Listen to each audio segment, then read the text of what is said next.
We have to reconnect with the planet in a practical way that every human being can easily learn and do at home.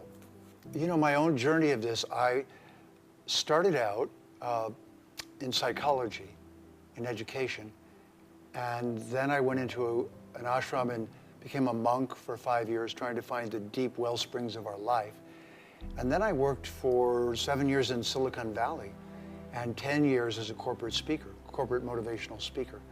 So I got really close, you might say, to the whole lifestyle of our modern culture. And I saw the technological end dragging everyone forward. And I saw this ancient side that taught us a deep, simple, now forgotten way of being a part of nature. And I think the simplest thing I could say is that technology has uprooted the tree of our being from nature. And we need to go back to that. And the paradigm that brings us back to that is all about how we're embedded in and part of nature and how to see that in ourselves. Modern science is now doing things to us. They're not teaching us how to be. They're not teaching us how to eat or how to live or how to interact with nature or how to choose our food or how to choose our partners, 60% divorce rate, how to feed our children. Nobody really knows. No one's taught. Science as we know it is beyond us. I couldn't make a cell phone. I can't fix my own car. The many things that science can do, I can't fly my own airplane, but I can learn what herbs make me healthy, what foods make me healthy, what body type I have, how to recognize it in myself and others. And I can also learn how to see each other more graciously without this critical what's wrong with me and what's wrong with you attitude. And this is called the 5-element system and the 10 body types that come from this. This educates us on something we've never been told about our vehicle. Ayurveda and its cousin Chinese medicine. For thousands of years, we lived embedded in nature, and the whole cycle of our food was organically driven at the agricultural level. Otherwise, we wouldn't have had civilizations like India and China live for 5,000 years. It meant they kept making good food, and they got it that up in the mountains they could get great herbs full of things that would foster health and longevity. And that is what we need to add to whatever gains we've made in technological medicine and other things. They're real gains in certain ways, but we've left out this deep, nurturing relationship with the planet and the 5 elements and learning how to have our kitchen be our pharmacy. It's all a matter of balance, but it starts out unbalanced in that each one of us grows in a particular direction. Who knows why we're on that? Previous life, genetics from our parents, all the above. But for some reason, each one of us is given a combination, like our gene code. Only this shows up as our elemental code. They're connected. And that elemental code shapes the body in particular ways. And we're inside, so from childhood, we're having the experience of this body, but our elders are not connecting it to nature for us. So we confuse it with self. So all our life we've been confusing body type with self. And this means we haven't been able to be objective and also learn how to use it and how to work with it and how to perfect it.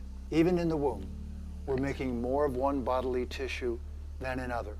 And our body's being developed into one kind of machine or another. And it is, in a sense, a flesh and blood machine, but it's connected to thought. And so personality emerges from that as well, because it's not just physical, it's physical psychological because of the mind-body link. And that's why learning about this answers questions that we've never had answers to. And it opens up a whole new dimension of self-maintenance in the way you live, as well as compatibility with all of the other vehicles and beings that you're interacting with. And that is ever so helpful. The air and space-based Vata vehicle. That's the slender, cold hands and feet, light sleeper, sensitive, refined ballerina. That's the fast on the curves, quick movements, fast talking. You could hear the ones that are talking like this and they're going like that. And then there's the fiery and short words, action only, feel no pain, strong, square, muscular body type.